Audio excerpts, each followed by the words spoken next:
Assalamualaikum warahmatullahi wabarakatuh. Halo anak-anak semua, apa kabar kalian? Semoga kalian selalu sehat dan selalu dalam lindungan Allah Subhanahu wa Ta'ala.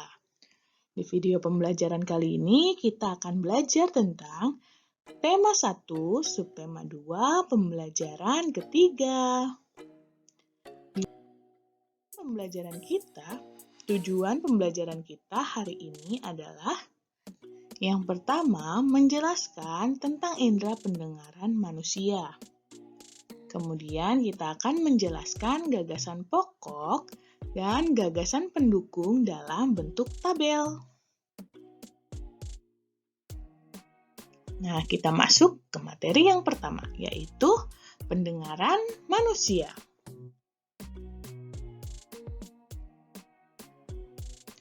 Telinga merupakan salah satu panca indera pada manusia. Telinga terbagi menjadi 3 bagian, yaitu telinga luar, telinga tengah, dan telinga dalam. Telinga memiliki 2 fungsi, yaitu sebagai alat pendengaran dan alat keseimbangan tubuh. Nah, selanjutnya di sini ada bagian-bagian telinga. Pada telinga bagian luar terdapat daun telinga yang berfungsi untuk menangkap getaran bunyi. Dan ada bagian lubang telinga yang berfungsi untuk meneruskan bunyi ke telinga tengah. Di bagian telinga tengah ada liang telinga yang berfungsi untuk menghalangi debu dan air yang masuk ke dalam telinga.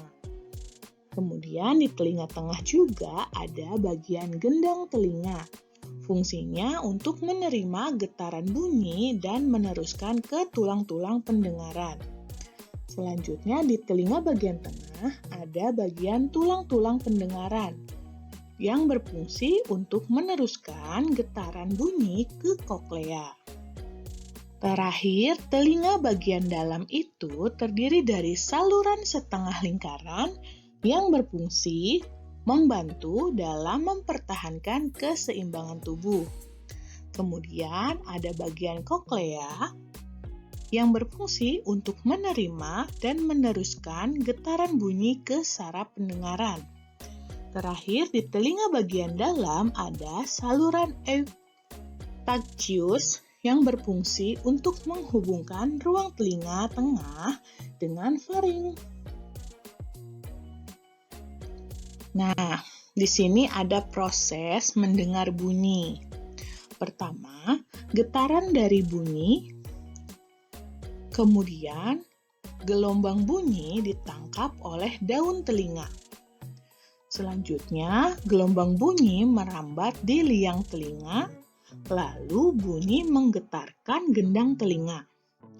Selanjutnya, getaran liang telinga menggetarkan tulang-tulang pendengaran. Kemudian, koklea menangkap getaran dari tulang-tulang pendengaran dan mengirimnya ke saraf pendengaran. Lalu, saraf pendengaran mengirimkan rangsangan bunyi ke otak, yang kemudian otak menerjemahkan bunyi yang didengar tersebut. Di sini ada contoh kelainan pada telinga. Yang pertama itu ada otitis media, yaitu infeksi atau radang telinga bagian tengah yang dapat terjadi pada anak-anak maupun orang dewasa. Masalah telinga ini dapat terjadi saat mukosa atau bagian pernapasan atas yang mengeluarkan lendir menjadi bengkak karena pilek, infeksi pernapasan, atau alergi. Yang kedua ada tinnitus. Nah, tinnitus terjadi karena kerusakan pada ujung-ujung mikroskopik pada pendengaran di telinga bagian dalam. Salah satu penyebab kerusakan ini adalah karena paparan suara yang sangat keras dalam waktu yang lama. Memelihara kesehatan telinga, kita juga harus memelihara kesehatan telinga kita ya dengan cara Membersihkan telinga bagian luar secara teratur menggunakan kapas yang bersih. Kemudian, jangan mengorek-ngorek telinga karena dapat mendorong kotoran lebih dalam dan kotoran akan semakin menumpuk. Kotoran yang menumpuk dapat mengganggu pendengaran, mengakibatkan robeknya selaput gendang telinga. Kemudian, jika ada suara yang memekakkan telinga, segera tutup kedua lubang telinga agar gendang telinga tidak rusak. Nah, itu dia tadi tentang panca indera pendengaran. Sekarang kita masuk ke materi gagasan pokok dan pendukung dalam bentuk tabel. Gagasan pokok dan gagasan pendukung dibuat dalam bentuk tabel bertujuan untuk mempermudah dalam memahami suatu teks. Di sini ada contoh paragraf. Di paragraf pertama, gelar budaya di sekolah. Keragaman tidak hanya terdapat di lingkungan masyarakat, tetapi juga di lingkungan sekolah. Nah, teks ini merupakan bagian gagasan pokok dari paragraf pertama. Para siswa di sekolah Udin terdiri atas berbagai suku bangsa. Mereka berasal dari berbagai daerah di Indonesia. Ada siswa yang berasal dari Sumatera, ada siswa yang berasal dari Jawa, ada siswa yang berasal dari Kalimantan, Sulawesi, Nusa Tenggara, Papua, dan sebagainya. Nah, teks pada paragraf ini merupakan gagasan pendukung. Selanjutnya, ini paragraf kedua. Sekolah sering mengadakan gelar budaya untuk memperkenalkan kekayaan budaya Indonesia kepada para siswa. Nah, teks ini merupakan gagasan pokok di paragraf kedua. Misalnya, gelar pakaian daerah, gelar makanan tradisional, dan gelar musik tradisional. Pada saat gelar pakaian daerah, para siswa mengenakan pakaian daerah ke sekolah. Pada saat gelar makanan tradisional, para siswa membawa contoh makanan tradisional ke sekolah.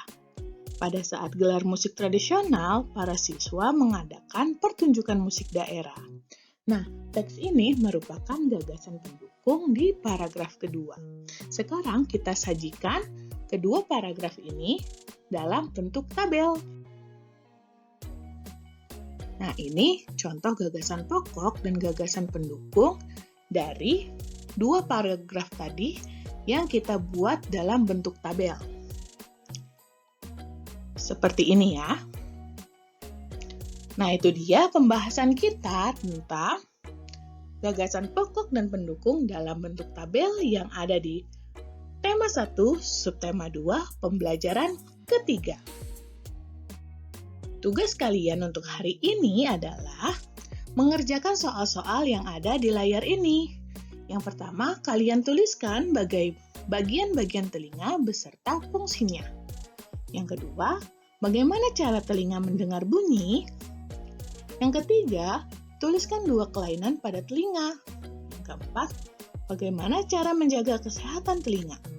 Yang kelima, buatlah gagasan pokok dan pendukung dalam bentuk tabel dari teks Tong Sampah Gotong Royong pada buku tematik halaman 86 dan 87. Kalian kerjakan di buku tulis kalian. Nah, cukup sekian video pembelajaran kita hari ini. Semoga bermanfaat. Terima kasih. Wassalamualaikum warahmatullahi wabarakatuh. Tetap semangat dan selamat belajar.